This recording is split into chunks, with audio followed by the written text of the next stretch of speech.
Hi, Majesties. Trust you and yours are well. Recently in Ghana, there was, like a walkout, a rally, um, in solidarity to Sudan situation and Congo situation. And this Ghanaian youth are calling on a stop to all the, honor life, of human life.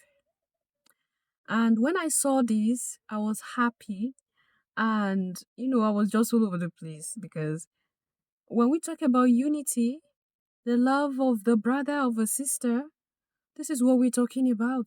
So when Abigail talk about unity here, Abigail do not necessarily mean that we should all stop bearing our names or we should all stop living in each of our countries and just come together in one place and say, okay, now we are united. There are a lot of other ways that we can show how united we are. Because as it is right now, after the Berlin Conference, the superior powers who divided Africa had made it so that Africans cannot even unite when it's time for unity. They have made it so difficult for the thought of unity to even come to mind. But to see that even though we are at this point living a very tough time, we have Ghanaian youth who, you know, thought it right to go out to the public and create awareness and tell the world that they are seeing what is happening in Sudan, they are seeing what is happening in Congo, and they are saying that enough is enough. So this is the kind of mind that we want. This is the kind of youth that we want. And there was something so recently. I don't know, but maybe I'm going to share that with you after this information. But just listen to this and then we'll take it off from there. And people are dying in Sudan. People are dying in Congo. Yesterday, we watched a video at the cinema hall in Accra Mall. It was not easy to see innocent people dying like a fowl, to see innocent people dying like there is no leadership in the land of Africa. We are begging the leaders of Africa to wake up for the people of Sudan. And it is not about Sudan, it's about the continent of Africa. This is the time for us to wake up for one another. We need peace in our land. We need unity in our land. It is because of the natural resource of Sudan. That is the reason why they cannot give the people peace. UAE is supporting what is happening. And the world leadership know about it. Africa, we don't create nuclear weapon. Where do we get a nuclear weapon? To honor life one another in Sudan. Is it not the world powerful leaders who are doing that? We are begging them. We are begging them. Free the people of Sudan. Free the people of Sudan and free the continent of Africa now. Down, down, UAE. Down, down, UAE. Down, down, UAE. Down, down, UAE. Her Majesty starts the information there, and I was happy to hear him say something about the unity of Africa. Yeah, they are not Sudanese, they are not Congolese, but they are Africans. And all those who have been on a life are Africans. Now to the second story or discussion. I stumbled upon something of interest. I know you're gonna like this, yeah, because it's important. So, according to information that the Israeli government are scared of this new generation of black people. So, according to them, the problem of Israel is the new generation of black people. Did you hear that? The Israeli government are saying that the problem of Israel is the new generation of black people. In one of their meetings, one of these delegates said this. I'm going to roll in the information so that you listen to it and understand very well what I'm trying to say. Of the Israeli government holding a private convention here in the United States. One of the people in attendance at this secret meeting was Judith Varnai Shorer. She's a former Israeli consul general who was operating out of Atlanta. She was one of the main people saying that the biggest problem that they had was young black people in the United States. But don't worry, they've got some black leaders on the payroll. The major problem of Israel is with the young generation of the black community.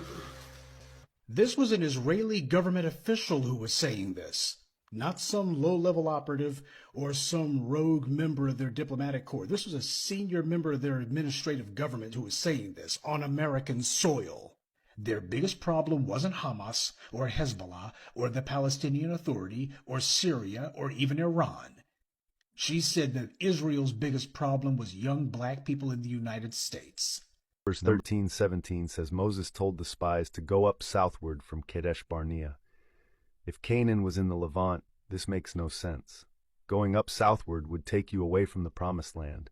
But if the Promised Land was in Africa, then the direction is perfect. The wilderness of Zin was not in Sinai, it was the Nubian desert.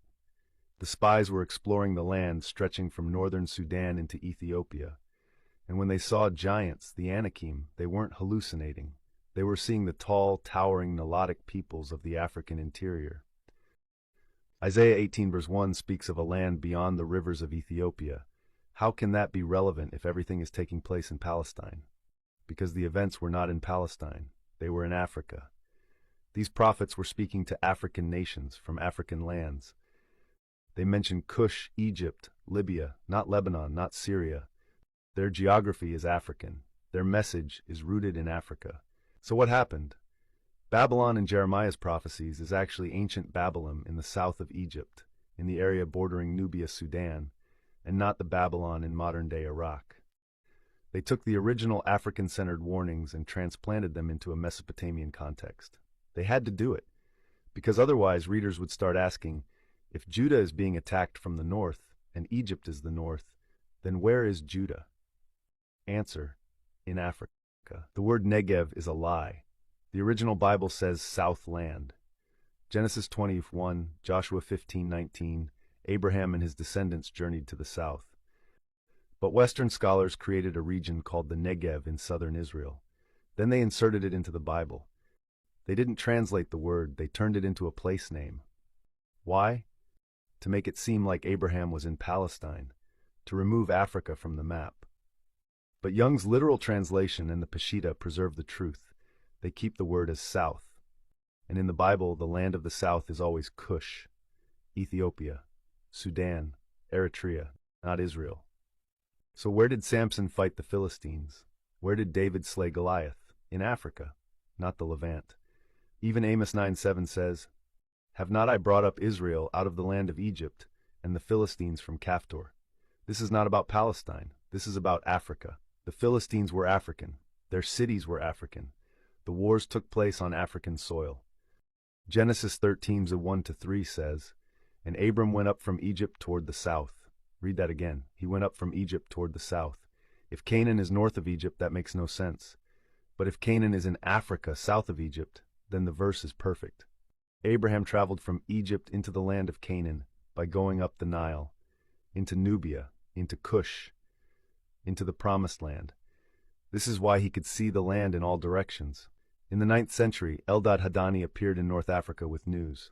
The tribes of Dan, Asher, Naphtali, and Gad were living beyond the river Cush, in Ethiopia, in the highlands, practicing the law of Moses, speaking Hebrew. They had scrolls, a Talmud in pure Hebrew with no mention of the Babylonian sages. They had never been to Europe. They had never heard of the Levant. They had always been in Africa. This oral tradition, this living memory, predates Zionism, predates colonialism, and it confirms the truth. The original Israel was always in Africa. The evidence is overwhelming. From Genesis to Revelation, from the Dead Sea Scrolls to ancient maps, from language to direction to ecology to rivers and kings, it was all in Africa. Eden, Canaan, Zion, Judah, Goshen, Babel, Jerusalem, all of it. So why was it moved? Because colonial powers could not allow Africans to know the truth. If Africa is the promised land, then Africans are the promised people. If Eden is in Africa, then God walked with us. If Babel was in Sudan, then civilization began with us. They stole our land, they erased our names, they rewrote our history, but now the lie is exposed and it cannot be buried again. Decolonize your Bible. Read the original texts, the Young's literal translation, the Peshitta, the Book of Jubilees, the Dead Sea Scrolls. Do not accept the maps they gave you. Reclaim your identity, your geography, your inheritance. Africa is the cradle of creation, the stage of prophecy, the land of covenant. Africa is the promised land, and the time has come to bring this truth into the light. Yeah, Majesties, you got that information right. So, the new generation of black people are a problem to the Israeli government. Now, why are they a problem? Because they ask questions. They want to know the truth. They are so inquisitive. They are saying, no, enough of the lies. Enough of the lies. Enough of the, oh, we are the children of the Almighty. We are the children of the Most High. We are also understanding who we are as melanated people. And recently, not too long ago, I think about it, over a year ago, where Putin added salt and pepper to the issue. When he opened the vault and told the new generation of black people, okay, yeah, you're right. You're right. All this why they want it to be hidden. Okay? And this same new generation of black people began to ask questions. So you mean all the while you've been saying Putin was the enemy, Putin was the bad person. You've been lying. You just want us to hate Putin because you know that Putin had this truth in his vault. You were scared that Putin might expose this truth to the whole world, that melanated is the real deal. So we became a problem to them. Because all the years our grandparents and parents had believed the lie that these people are thrown from heaven. They are the children of God. The Almighty loves them so much that He carries somebody's land and gives to them. Our parents believe that.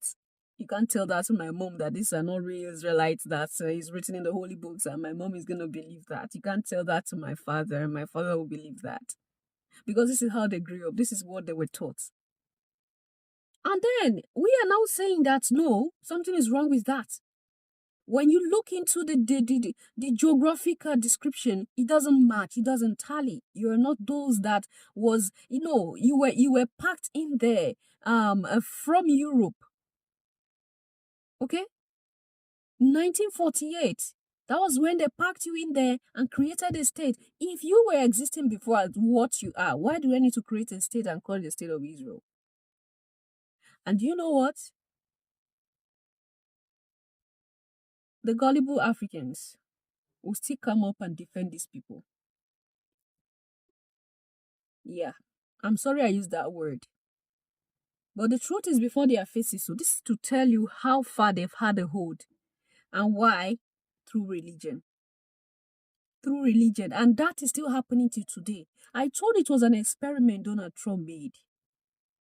He experimented with Nigeria, and you can see how Nigeria is confusing themselves till today because of what Donald Trump just said or had said.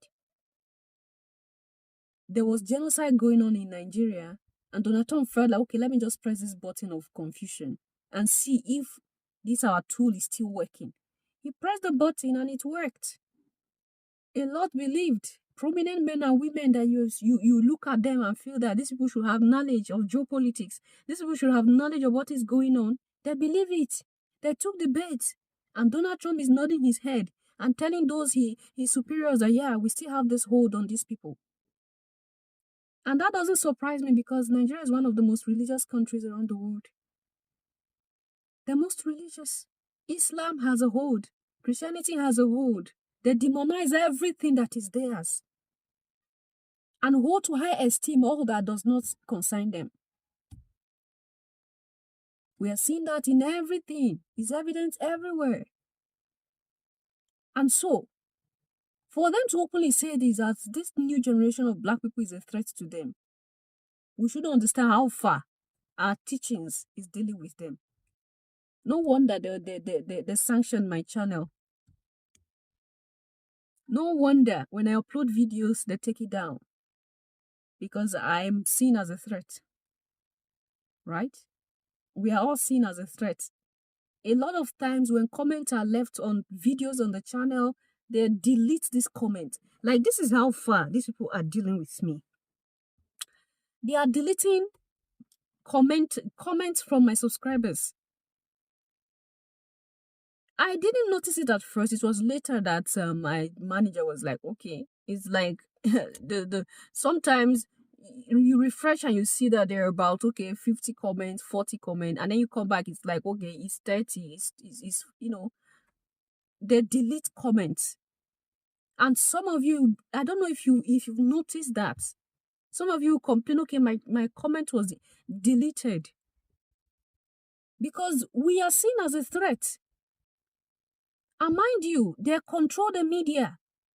And I will be right to say that Israel controls the world. Because recently you heard what Netanyahu said when he said that if you are holding a cell phone in your hand, you are holding a piece of Israel.